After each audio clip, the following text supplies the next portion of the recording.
as we've seen with all the systematic reviews of all the scientific literature throughout the world. Every single review that's ever been done shows there's no evidence this is helping kids. But we have these ideologically biased people writing the healthcare policy, and they're harming tens of thousands of children. Because we've had an incident today involving our special guest tonight, Chris Elston, who's known, a Canadian, who's known as Billboard Chris, and is one of the main and most important cases at the moment before the Human Rights Law Alliance is handling.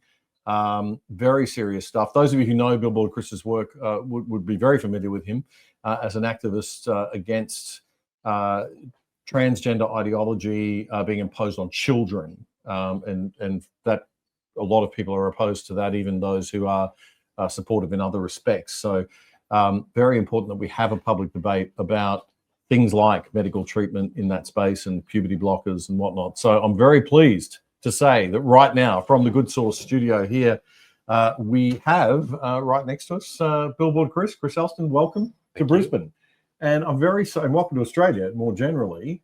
And I'm particularly sorry about what happened to you today, which we'll be talking about in a moment.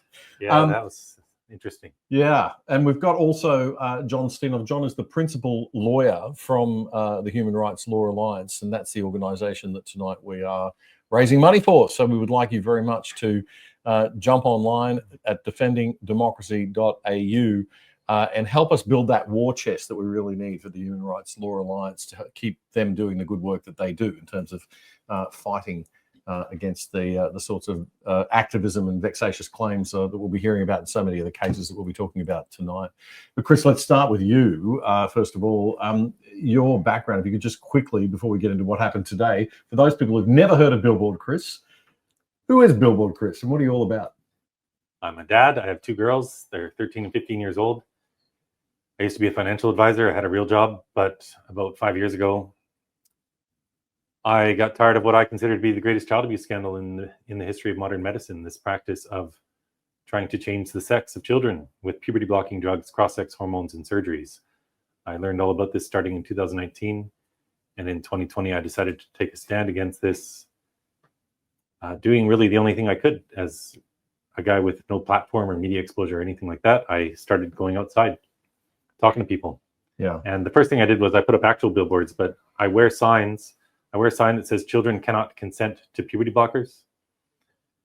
And I go stand in busy downtown centers, like today in Brisbane, or I go to university campuses and I travel the world because I have this theory that one conversation at a time, we can raise enough awareness about this that other people get busy fighting back and we put a stop to this. And it's working. I've had thousands of conversations, reached hundreds of millions, and all over the world now we have different jurisdictions putting a stop to this child abuse, which is what it is.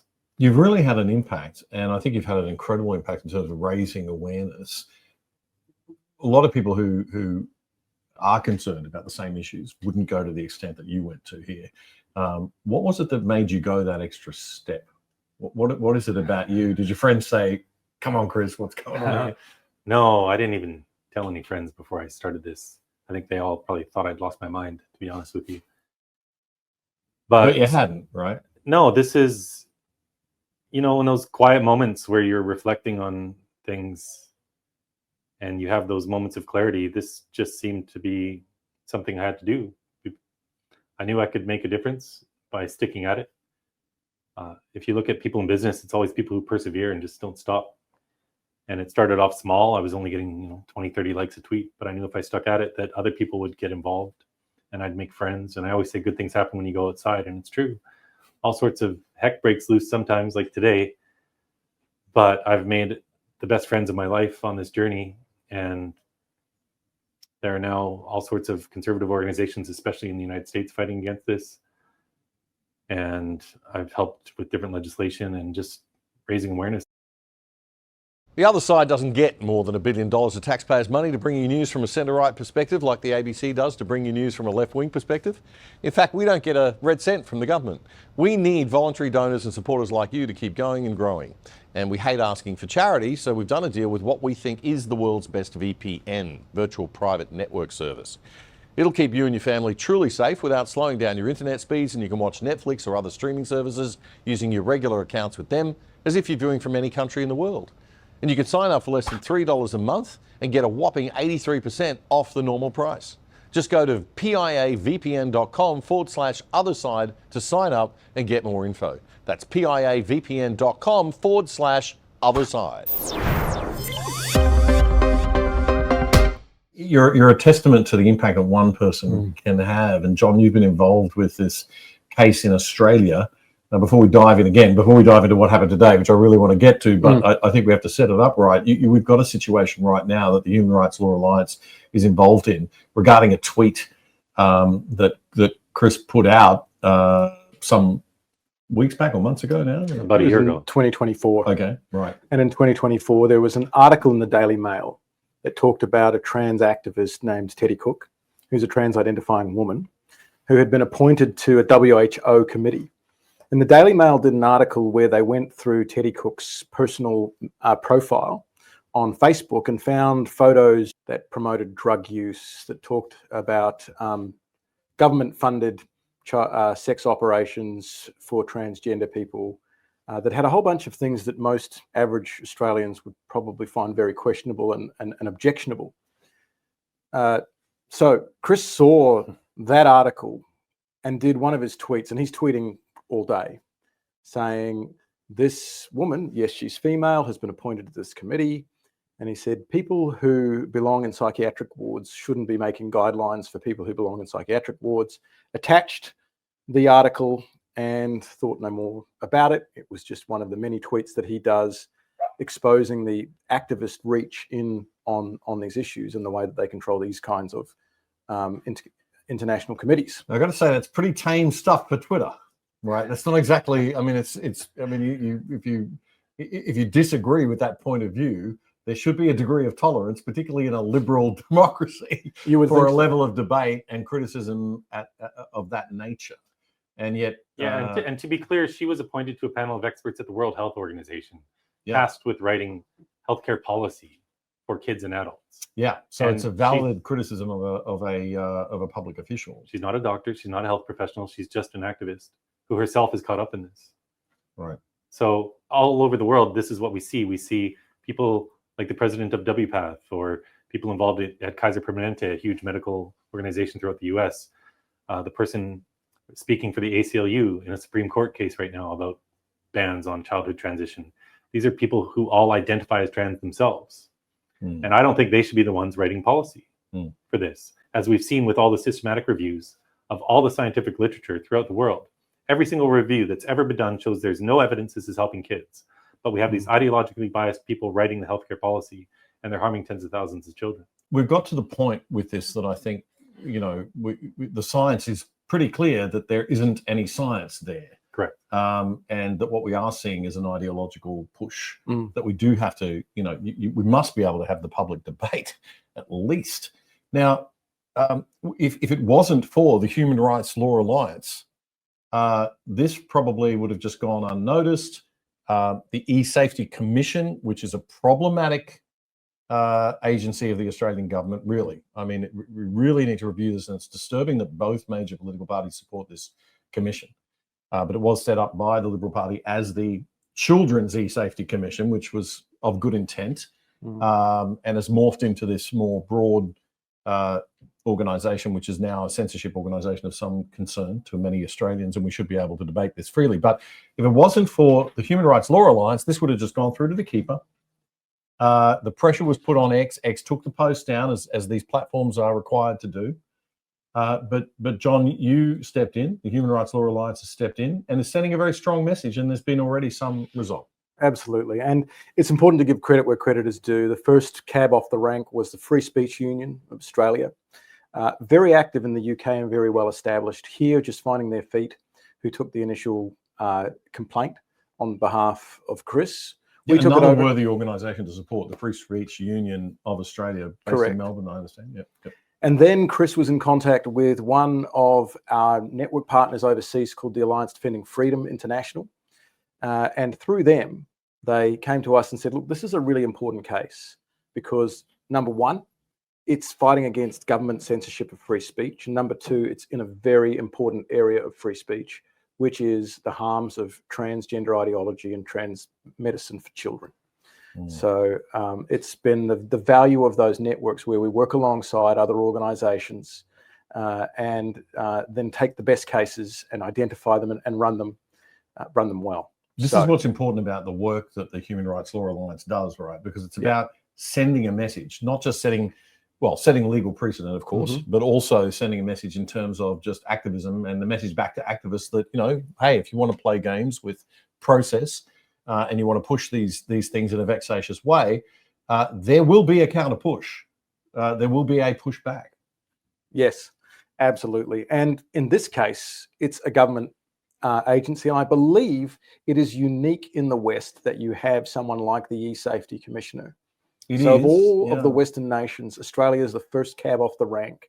And as you said before, this is the Children's eSafety Commissioner, ostensibly. Yeah. But in this law, the Online Safety Act, we've had provisions put in that also protect for cyber abuse against an Australian adult, which immediately allows activists to be able to weaponize the complaint system where they hear ideas, particularly the truth, about things like transgender ideology and say, that is harming me, that is a threat to me, and I want that taken down. And the eSafety Commissioner's come in right in behind and has issued this takedown notice about it, what is a very banal tweet in the scheme of things from Chris Elston. And well, I mean, this is the thing. I mean, who decides? I mean, this is judge, jury, and executioner is what the eSafety Commission sort of set itself up to be. You don't. I mean, there is a push in Ireland. I know she's involved in sort of trying to get. There is a global body, and the eSafety Commission of Australia is at the head, is sort of driving this global push to create these eSafety commissions around the world. Ireland's one of the areas they're looking at, I think. In Canada, is there any such thing? Yeah, the Liberal Party had a bill called C-63, which they didn't really push too hard to get passed because I think they know there's a lot of upset about it, and it wouldn't have been good for their electoral chances. But it has a similar person, like the eSafety Commissioner, that would be formed, a bureaucrat that would be formed as part of that legislation. Ireland tried to do the same thing. ADF, the initial organization that got me in touch with John, helped defeat that law as well.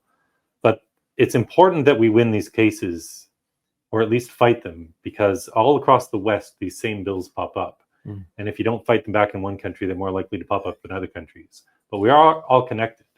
And when you defeat this censorious nature of Julia McGrath, the eSafety Commissioner, when we defeat her here, it does resonate all across the globe. So I think for anyone else watching this around the globe, it's also important for them to realize that and support the warriors like John who are fighting this.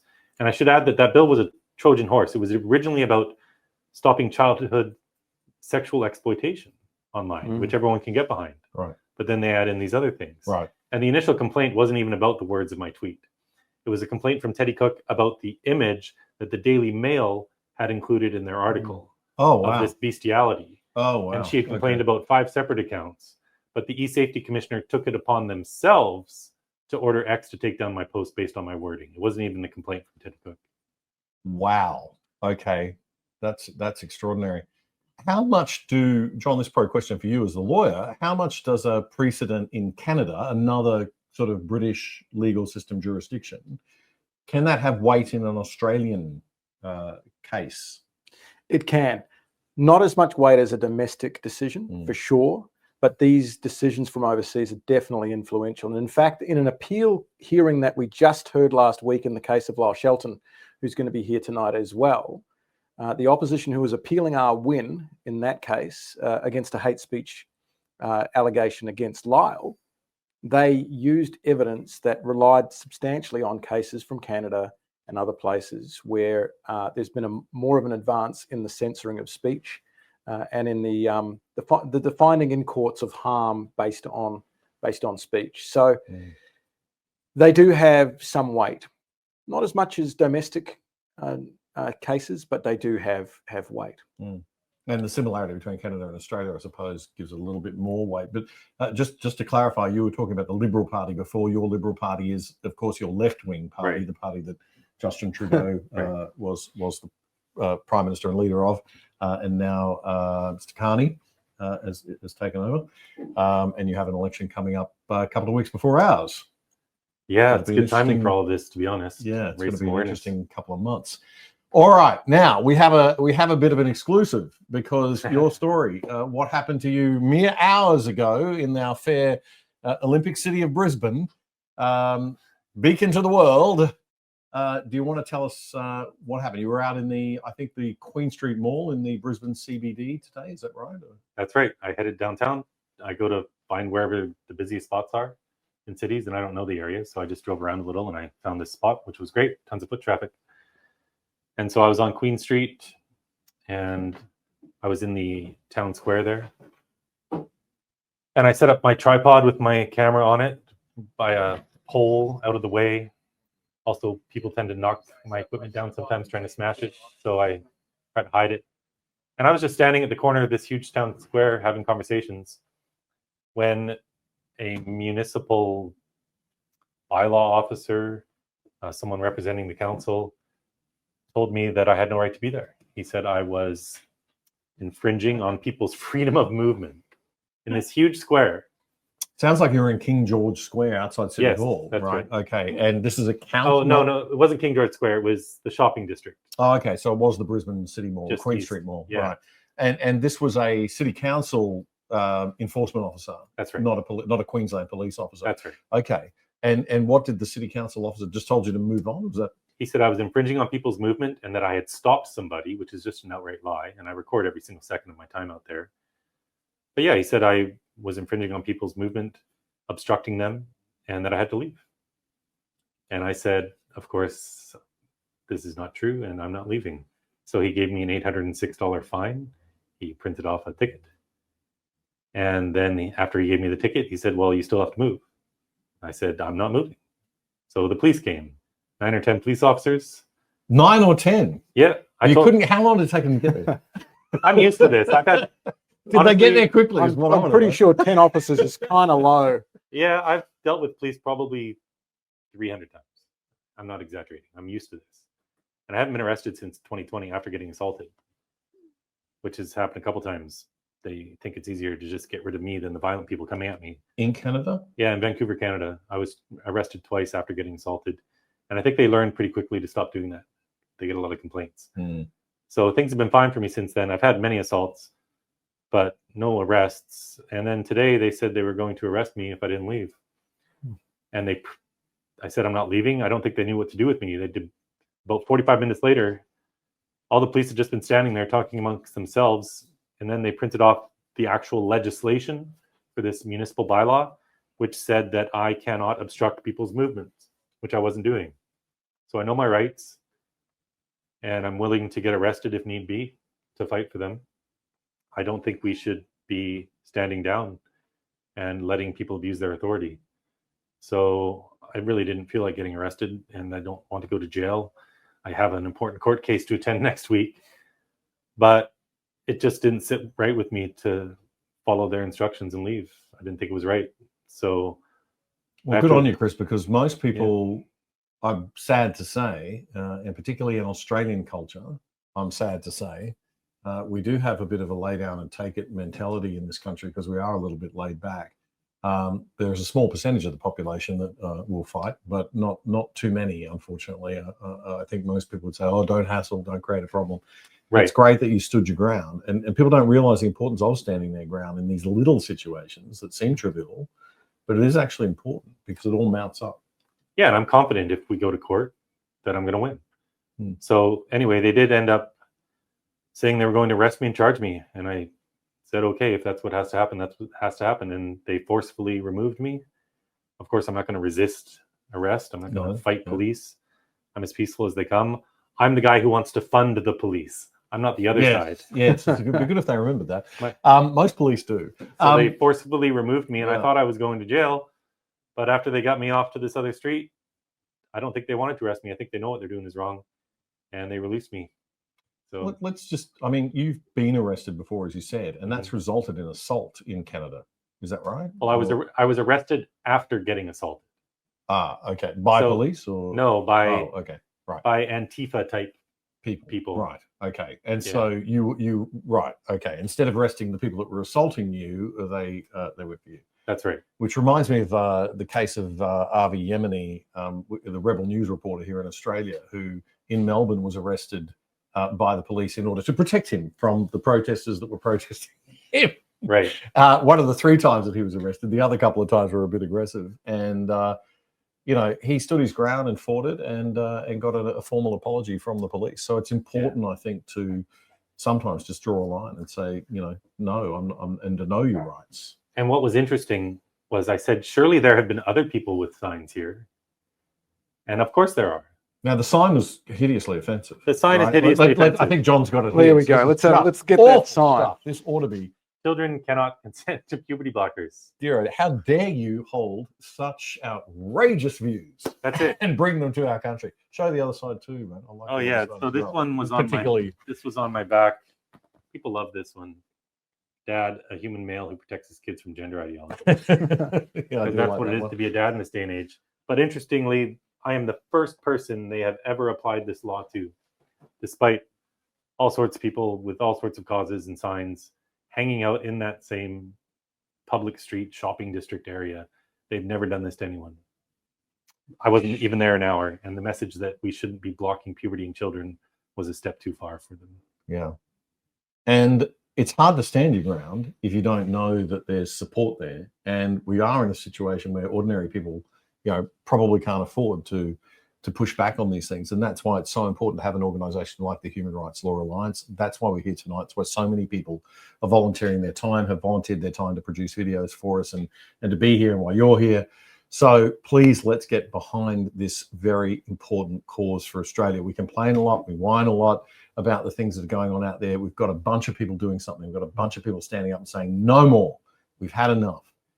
Dig deep, folks. Dig deep. This is the opportunity to give and support this incredibly worthy cause. Defendingdemocracy.au is the website you go to give. Defendingdemocracy, one word, .au, no .com or anything, just defendingdemocracy.au. If you're not watching on there, you can be watching on there at the same time as YouTube and other platforms. But if you're not on that platform watching, that's where you go to donate. And it is very important that you donate tonight. That's what tonight is all about. We are trying to beat last year's fundraiser. We raised $175,000. Our target for tonight is $250,000. It would be great to blow that out of the water. So please get online right now, defendingdemocracy.au, dig deep and help the Human Rights Law Alliance push back against the eSafety Commission, against other vexatious activists out there that might be trying to cause trouble and push a political agenda and use lawfare to do so. This isn't the right way to go about political discourse. The right way is to have sensible debates online in an open and free system. So that's what we're fighting for here. And if you believe in that, get behind. We're focused, right? That's what's so critically important, I think, with a lot of causes and a lot of this. If we're disparate and we're all over the place, it doesn't work. You've set up an organization, John, that is focused, that is doing things, that's actually achieving, and full credit to you. For those people who just tuned in, we did speak to you earlier, but just if you could just recap for us very quickly how the HRLA came about and why you decided to get it going. We came about because there was a clear need.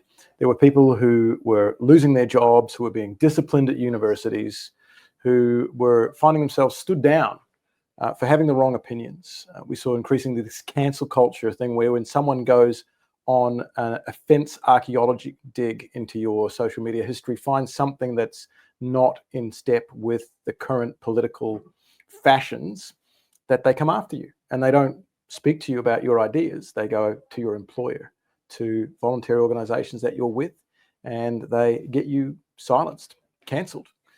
And so particularly we were seeing this for people of the Christian faith. A lot of times these are the people who are standing up for the things that they believe in, for what they believe is their Christian view of what human flourishing is, what it means to be human, particularly around sexuality and identity.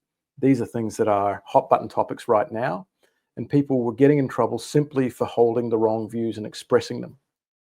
So we started up in 2019. It was just me and a computer. We now have a staff of 7, and that's been because people have recognized that there is this need.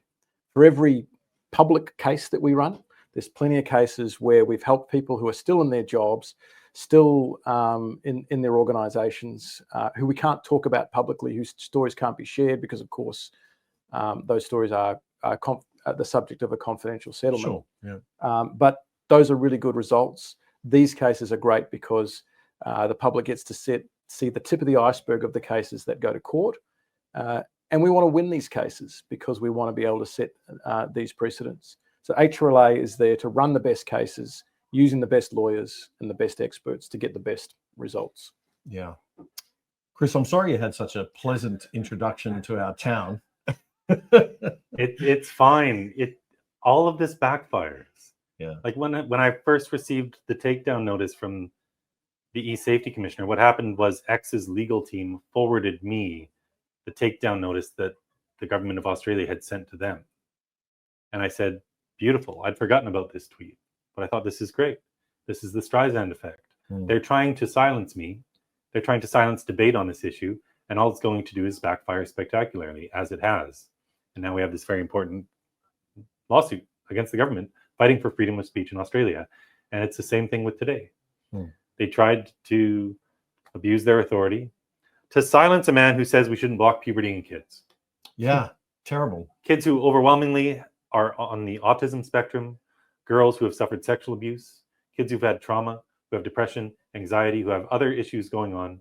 According to the Gender Identity Development Clinic in England, 70% of the children had 5 or more coexisting mental health comorbidities at the gender clinic. Let's talk a little bit. We don't treat these things. No, and they're trying to silence debate about child abuse, government-sponsored child abuse. Yeah. We can't let it happen. We have to speak up. We seem to be under the grip of a bureaucratic class gone mad.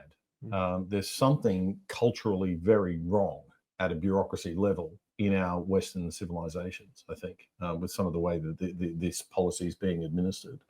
There's an ideology, there is the woke mind virus, as Elon Musk likes to call it, or has coined that phrase.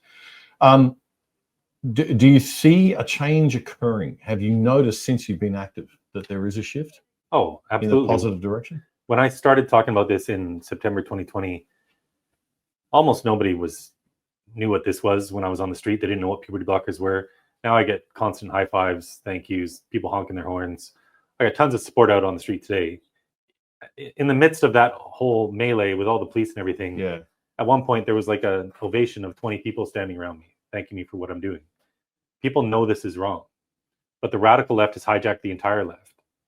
And politicians who are most interested in getting reelected again are always afraid to talk about these issues. But they need to find a spine and stand up and speak out about this.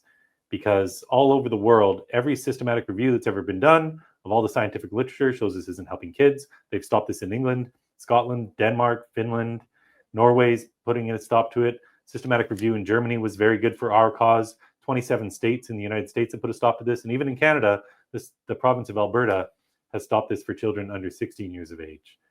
And we haven't. You haven't. Yet the Association of Psychiatrists for Australia and New Zealand have spoken out against this. So the Tavistock Clinic is the one in the UK, right? It was shut down. The inquiry was done last year, right? Trying to remember the name of the inquiry, but the inquiry was CAS review. The CAS review by a pediatrician, not a politician. No, a lifetime pediatrician who's on the left of the political spectrum. Yep. Wrote this 388-page report, which essentially says we have no evidence at all about any of this. It's not helping kids. We don't have any evidence. There's never been a clinical study. You can't do an ethical clinical study. You can't have puberty blocked in some of these kids and not blocked in others. We should never be blocking puberty in children, period. Yeah. But so the Tavistock Clinic, this report came out. The Tavistock Clinic was shut down in the UK, and we didn't shut anything down here, which is extraordinary. In fact, activism, I think, got even more strong here against that, and there was a reputation slur on CAS and the whole thing, the usual attack strategies of the radical left. But the fact is that what people don't understand, I think, mainly about gender affirming care. It's this idea of gender affirming care, that if a young person comes to a psychiatrist or a psychologist or a doctor and says, I believe I am the opposite gender, that it is incumbent under gender affirming care for that professional to immediately agree. Right. This is what's happening with all the teachers. Which is a travesty of medicine. All the teachers, all the school counselors, all the psychologists, everyone in that system will go along with this. But what are they affirming? The only thing gender affirming care is affirming is self-hatred. It's affirming this idea that a child was born wrong and that they're supposed to be something they're not. And even if you were supportive of the notion that maybe 0.00 whatever percent of young people this could occur, right? Even if you're supportive of that notion, it is completely unacceptable that you would rule out any other possible cause for the child's distress if they're coming to you and saying, I feel like you have to consider depression, anxiety, ADHD, and 65 million other possibilities if you're going to do the medically appropriate thing. And it's autism in a majority of these cases. Is it? Right. There's a law firm out of Texas called Campbell Miller Payne. These are 4 dads who all left their previous law firms just to sue for these young people who've been harmed. They've got 13 current cases going on. They're looking at another 150. And in almost every case, it's autism. According to the Tavistock, from their own data, 1,069 kids, 35% of them had moderate to severe autism. That does include the more mild cases. And that's a conservative number. We see this everywhere. But they're not asking these questions. Instead, these children's hospitals are partnering with the autism societies in their cities. Yeah. Providing a pipeline of these kids into their gender clinic.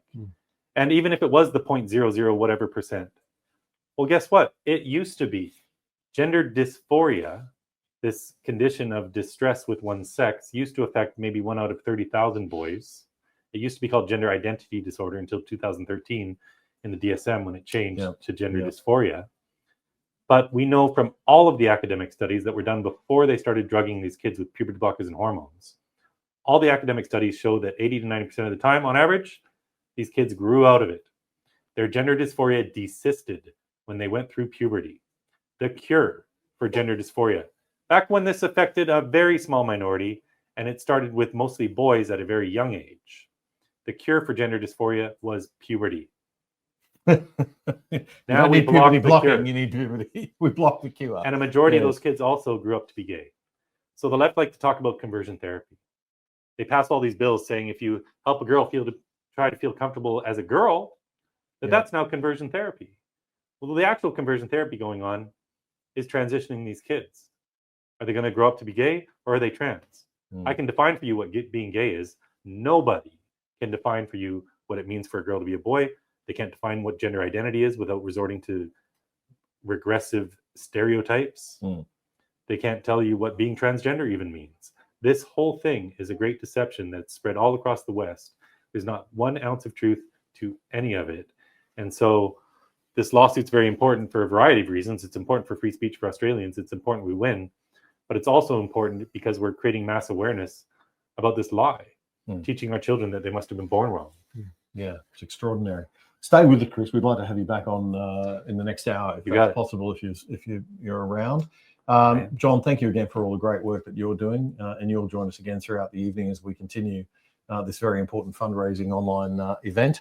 And I would like to invite everybody to jump onto defendingdemocracy.au, and donate to the Human Rights Law Alliance, because although these are very important issues we're discussing, what we're really talking about here is our ability to discuss them, our ability to have these conversations.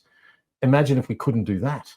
And that's really what we're fighting right now, it's levels, right, as they would say. So we've got to be able to have these conversations. We've got to be able to have these debates in a free society. And we have to keep free speech free in Australia and fight every organisation that would seek to crush free speech. We can only do that by fighting lawfare with good law. You may have noticed if you've been overseas on holiday recently that you can log into your streaming services like Netflix or Prime in other countries, but the shows they offer are different and sometimes even better. You're paying good money for those subscription services. Why can't you watch? Well, with a virtual private network, or VPN, you can log in from home here in Australia with an internet address from anywhere in the world. And big corporations and big government can't see where you are. Now, to be clear, criminals can still be actively found with police warrants, of course, but the average honest citizen will have their location protected from prying eyes of corporate marketers and government bureaucrats. If you sign up now with private internet access, We think they are the best VPN service out there. That's private internet access. As a viewer of The Other Side, you can get 83% off the price of your subscription and get online for less than $3 a month. Check it out right now. Go to piavpn.com/otherside. That's piavpn.com/otherside. It's a great service and a rock bottom price, and you're helping keep The Other Side going and growing. The Other Side with Damien Coorey is Australia's best independent news commentary show, bringing you up to speed on the issues that matter most every Friday. Simply subscribe for free on YouTube by hitting the subscribe button and bell, so you'll be notified whenever we post anything. And to really stay in touch, check out our independent website at othersidetv.com.au. You can sign up for free there too, or join the exclusive side and help support our show for less than $5 a month.